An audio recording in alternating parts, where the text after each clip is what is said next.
If you're under 30, this might be the most important video you ever watch about money. Right now, you have a once-in-a-lifetime opportunity to completely take control of your life and retire a multimillionaire. All you have to do is invest $250K by the age of 30 and you never have to invest again in your life. And I know this might sound super unrealistic, and for many people, this goal that I've laid out and the types of things that I'm going to be talking about in this video are completely unattainable. But if you are watching this, based off of my viewership statistics, you have an opportunity to actually achieve this goal and probably smash it. So I'm literally making this video specifically for you, and if you watch until the end, hopefully it will completely change the way you look and think about money for the rest of your life. So this idea that I'm getting at is a subset of the FIRE movement, which is called CoastFire. Normally with FIRE, which stands for Financial Independence Retire Early, you trade a lot of your life in order to reach this milestone, this goal. You live very frugally, you live very lean, and you invest almost all of your money in order for you to make enough money where you can basically live off of the gains that you have accumulated in your portfolio. Now, on the other hand, CoastFire, which I guess is a subset, basically says that once you've invested enough money, you can basically take your foot off the gas pedal and just let the gains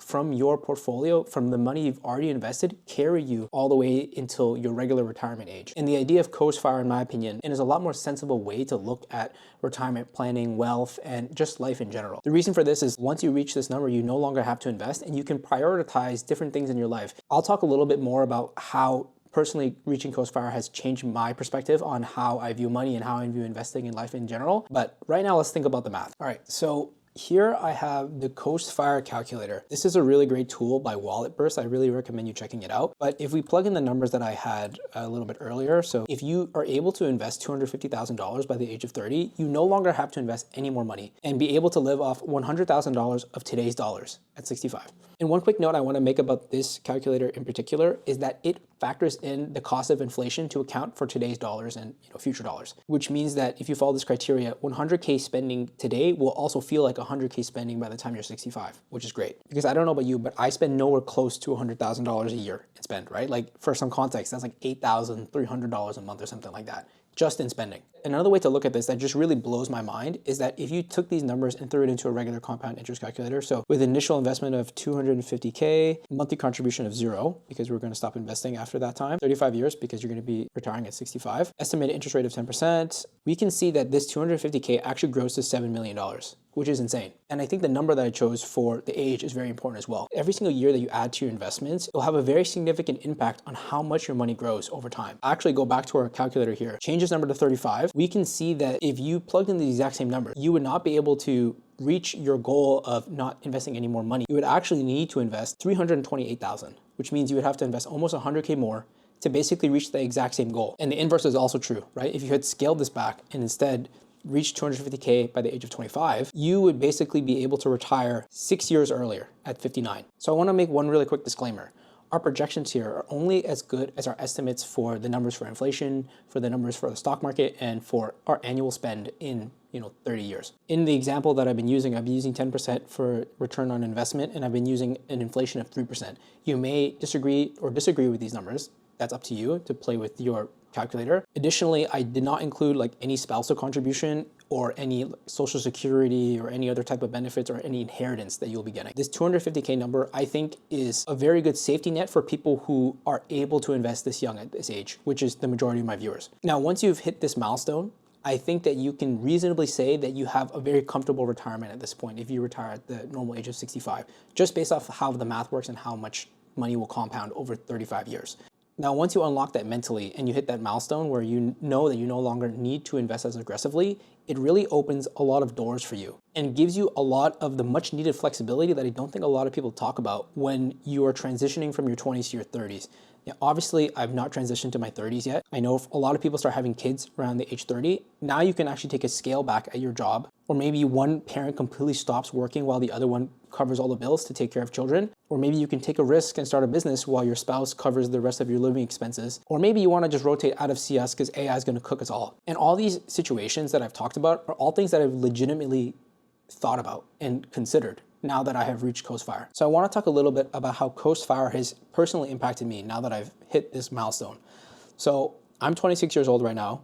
I don't really calculate my net worth every single day, but I would say that it's around $600,000. Very thankful to be in this position, to have this much invested. If we plug my scenario into this CoastFire calculator, which I'll do really quick, same type of estimations, we can see that I'm basically already CoastFired to retire at 47, which means that I can fully stop working at 47, which is crazy. Now, with all that being said, I still invest a considerable amount of money because I do want to reach FIRE a little bit earlier than my late 40s. I will talk a little bit more about how I've scaled back in investing, but I want to talk about how I got here, right? So I've started investing at the age of 18 years old. When I graduated university, I moved to Seattle, and my whole entire goal from the moment I started working was to reach FIRE, and that's all I could really think about. So over the past 3 years when I was living in Seattle, my average yearly spend was around $40,000, and I would invest just around $100,000 a year. So I was really working towards FIRE. That's why my savings and investment goals were so aggressive. But that does not come without some sort of sacrifice. In the beginning, living in Seattle was pretty easy. It was very novel, very new, and it was a brand new city so I could explore. But over time, it became really difficult to not be around my friends, my family, and my long-term girlfriend. So in early 2025, after really thinking about it, I made an objectively very bad financial decision to move from Seattle to New York City to be closer to my friends, my family, and my girlfriend. So in Seattle, I had a roommate. My rent was like $1,300, and my spending per month was around like $3,200, $3,300 a month on average. In New York, my rent by itself is $3,000 basically. In Seattle, my yearly spend, $40,000. In New York, my yearly spend just on my rent is $36,000, sorry. It's pretty crazy.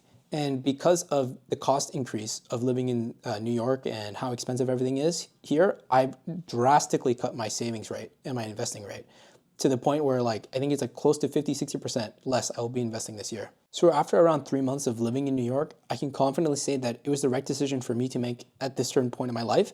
And it's a decision that I know that I would not have been comfortable making unless I knew that I was secure for the future. And this whole entire video is honestly going to sound like a first world problem, because honestly it is. But I've been fortunate enough and lucky enough to be in this position where I can take advantage of this opportunity. And when I say take advantage, I mean really take advantage of it. And I want you, the viewer, to be able to take advantage as well if you are in the same position, which I think many of you will be, or many of you are. That's the main crux of the reason I'm making this video, is that if you have that opportunity right now, if you're 25, 26, you have to understand that you only need $250K, which sounds like a lot of money, but in the grand scheme of your whole entire life, the amount that it will turn into is not that much. And you only need to get that by the age of 30 to really unlock this liberation from having to be so tied down to work, so aggressively investing for work, so career motivated, et cetera, et cetera. You might want to be super career motivated. You might want to work at the biggest startup to create something or launch something or whatever, but at least once you hit this milestone, you have the option to scale back if you want to.